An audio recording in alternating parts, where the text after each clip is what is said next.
Hello friends, कैसे हैं आप सब लोग। कैसे तैयारी चल रही है आपके एग्ज़ाम की। होप आपके एग्ज़ाम की तैयारी जो है वो अच्छी चल रही होगी। तो जैसे आपको पता है कि हमारे जो एग्ज़ाम है अब जल्दी ही शुरू होने वाले हैं, मैं हर बार यही कहता हूँ। तो अब आप पढ़ना शुरू कर दें जिन्होंने अभी तक भी पढ़ना शुरू नहीं किया है। तो आज जो है इंपॉर्टेंट क्वेश्चन की जो सीरीज़ चल रही है, काफ़ी बच्चों के पॉजिटिव रिस्पॉन्सेज और कमेंट्स आ रहे हैं इस पर। तो इसको हम आगे बढ़ा रहे हैं और सेकेंड सेमेस्टर का एक नया इंपॉर्टेंट क्वेश्चन का वीडियो मैं आपके बीच में आज शेयर करने जा रहा हूँ। तो welcome to all of you at our educational channel educator of Delhi.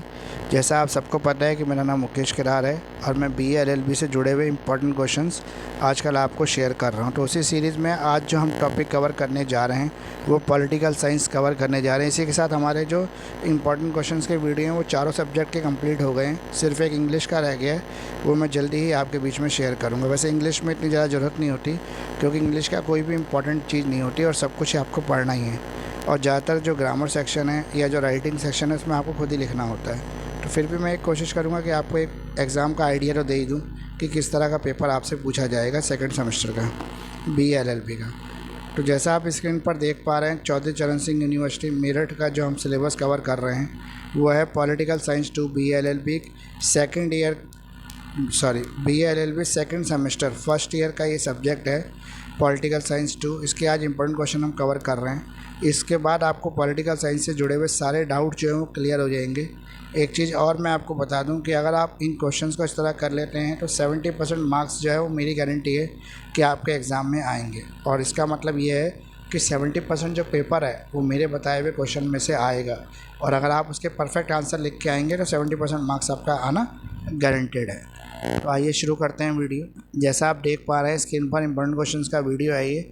Section B और C को हमने कवर किया है। सेक्शन B में 10 मार्क्स और सेक्शन C में जो है 20 मार्क्स से क्वेश्चन पूछे जाते हैं। सेक्शन B में जो है टोटल जो 3 क्वेश्चन होते हैं जिनमें से आपको 2 क्वेश्चन करने होते हैं, 3 आउट ऑफ 2। उसके अलावा सेक्शन जो C है वहाँ पे आपके 5 क्वेश्चन होते हैं जिसमें से आपको 3 क्वेश्चन करने होते हैं, यानी कि 3 आउट ऑफ 5। तो पहला क्वेश्चन हम स्क्रीन पर देख पा रहे हैं वो है define the international relations and also discuss the factor responsible for changing patterns of contemporary international relations. अंतर्राष्ट्रीय संबंधों की परिभाषा दीजिए तथा वर्तमान में अंतर्राष्ट्रीय संबंधों के बदलते स्वरूप के लिए उत्तरदायी कारकों की विवेचना कीजिए। तो जैसा आप देख पा रहे हैं जो पहला क्वेश्चन है हमारा वो अंतर्राष्ट्रीय संबंधों के बारे में, इंटरनेशनल रिलेशंस के बारे में।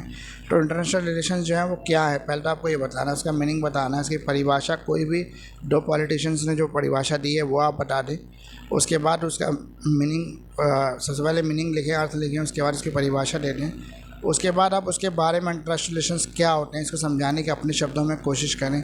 उसके बाद फिर मेन जो क्वेश्चन है पूछा हुआ है, जैसे उसके जो संबंध है जो बदल रहे हैं अभी बदलते हुए इन्वायरमेंट की वजह से, यानी कि आज जो समाज बदल रहा है उसकी सोच बदल रही है, उसकी वजह से इंटरनेशनल रिलेशंस में भी क्या बदलाव आया है वो आप समझें।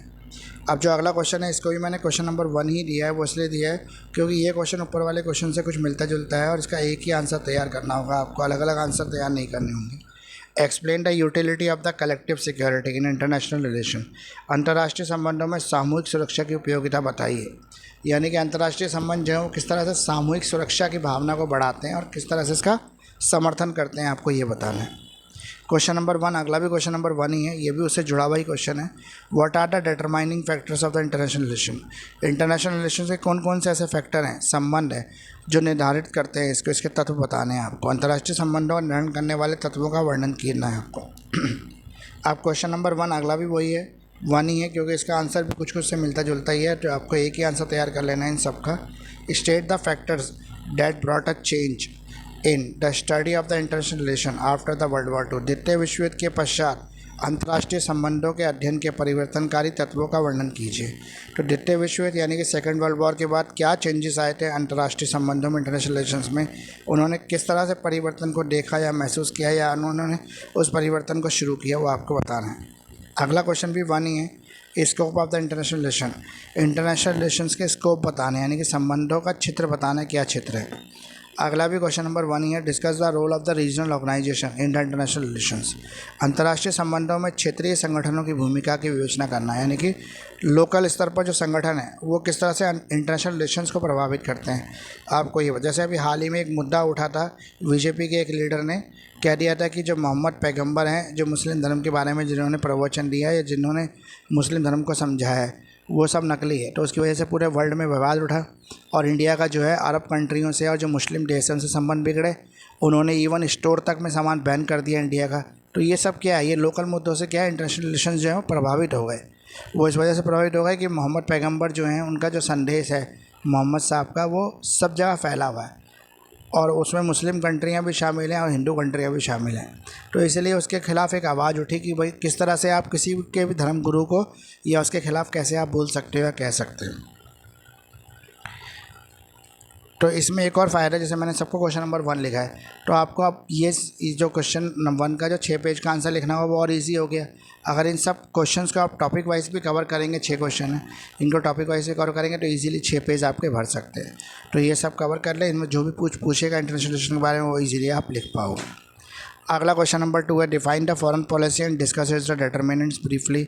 विदेश नीति की परिभाषा दीजिए और संक्षेप में इसके तत्वों को समझाइए कि विदेश नीति होती क्या है।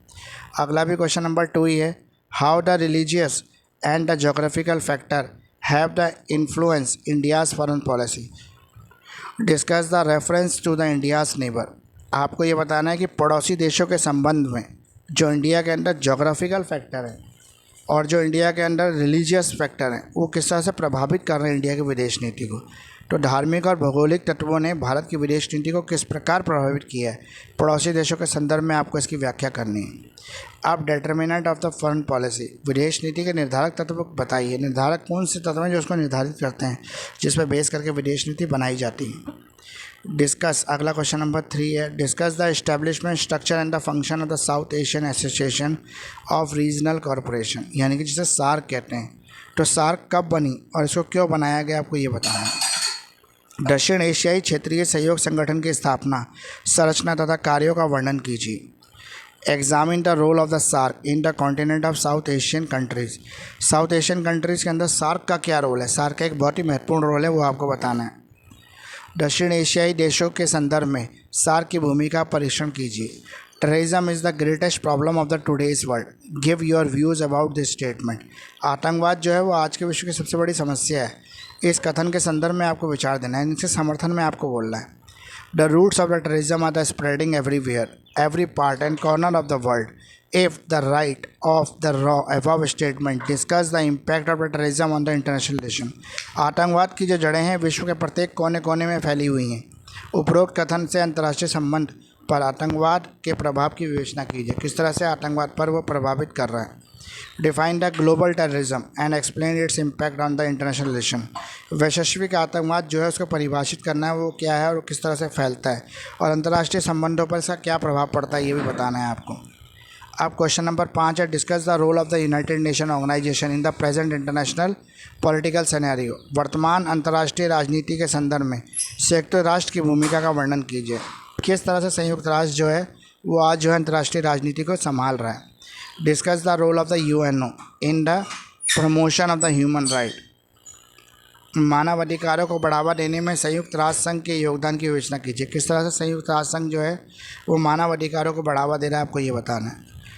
अगला क्वेश्चन नंबर 5 ही है, what is the United Nation Environment Programme. United Nation Environment Programme क्या है, संयुक्त राष्ट्र पर्यावरण कार्यक्रम क्या है और कैसे चलता है, ये बताना है आपको। Discuss the composition and function of the United nation security council.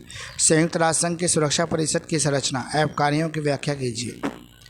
Define the diplomacy, analyse the nature and objective of the diplomacy.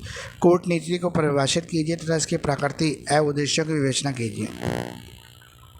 Define the diplomacy and explain it's main characteristics. कूटनीति की परिभाषा दी तथा इसकी प्रमुख विशेषताओं की व्याख्या कीजिए। Right and essay on the human right. Human right के ऊपर आपको एसे लिखना है, मानव अधिकारों पर एक निबंध लिखना है। Discuss the emerging tool of the World Trade Organization in the present international scenario. वर्तमान अंतर्राष्ट्रीय परिदृश्य में व्यापार संगठन की उदयमान भूमिका का वर्णन कीजिए। Critically examine the main efforts of disarmament after second world war. द्वितीय विश्व युद्ध के पश्चात निशस्त्रीकरण के प्रयासों का आलोचनात्मक परीक्षण कीजिए। यानी कि निशस्त्रीकरण लागू तो कर दिया गया लेकिन उस पर पूरी तरह से रोकथाम नहीं लगाई गई और वो रोकथाम ना होने की वजह से या प्रॉपर गाइडेंस ना होने की वजह से वो फेल हो गया। Argument in favour of the disarmament. निशस्त्रीकरण के पक्ष में तर्क देने आपको क्या होता है निशस्त्रीकरण। Alignment in the achievements and the weaknesses of non alignment movement. गुट निरपेक्ष आंदोलन की उपलब्धियां विफलताओं पर प्रकाश डालिए। Define the balance of power, what are the main divisions for maintaining the balance of power. शक्ति संतुलन को परिभाषित करना है आपको। शक्ति संतुलन स्थापित करने के लिए मुख्य उपायों का वर्णन भी करना है। कॉजेज ऑफ कोल्ड वार, शीत युद्ध के कारण बताने हैं आपको, क्या कारण थे। Ideology as an element of national power, राज्य शक्ति के तत्व के रूप में विचारधारा बताइए। तो फ्रेंड्स, आज के क्वेश्चन जो हैं हमारे पॉलिटिकल साइंस 2 के कवर हो गए। एक शॉर्ट क्वेश्चन का वीडियो मैं कोशिश करूंगा कि सभी सब्जेक्ट का इकट्ठा एक साथ बनाकर डाल दूं, ताकि आपको शॉर्ट क्वेश्चंस के भी इंपॉर्टेंट पता लग जाएं। तो प्लीज़ जिन्होंने मेरे चैनल का वीडियो ये पूरा देखा है, वो पूरा देखने के बाद भी जिन्होंने अभी तक मेरे चैनल को सब्सक्राइब नहीं किया है, वो प्लीज़ सब्सक्राइब कर दें, क्योंकि आपके सब्सक्रिप्शन, आपके कमेंट्स से हमें मोटिवेट करते हैं नए नए वीडियो बनाने के लिए। तो इसी तरह से मैं नई वीडियो आपके बीच में रेगुलर लाता रहूँगा और आपको इसका लाभ मिलता रहेगा। तो प्लीज़ लाइक करें, शेयर करें एंड सब्सक्राइब करें और प्रमोट करें हमारे यूट्यूब चैनल को, ताकि हम लोग हेल्प कर सकें, ताकि हम लोग ग्रो कर सकें, और आपकी हेल्प से ही ये पॉसिबल है। तो थैंक्स फॉर वॉचिंग फ्रेंड, इतना समय देने के लिए। आगे भी मेरे साथ जुड़े रहिए, इसी तरह से और एजुकेशनल वीडियो मैं आपके बीच में लाता रहूँगा, और आशा करता हूँ कि मेरी वीडियो आप ध्यानपूर्वक सुनते होंगे, और जितना आप सुनोगे उतना ही सीखोगे। तो thank you friends, thanks to all of you.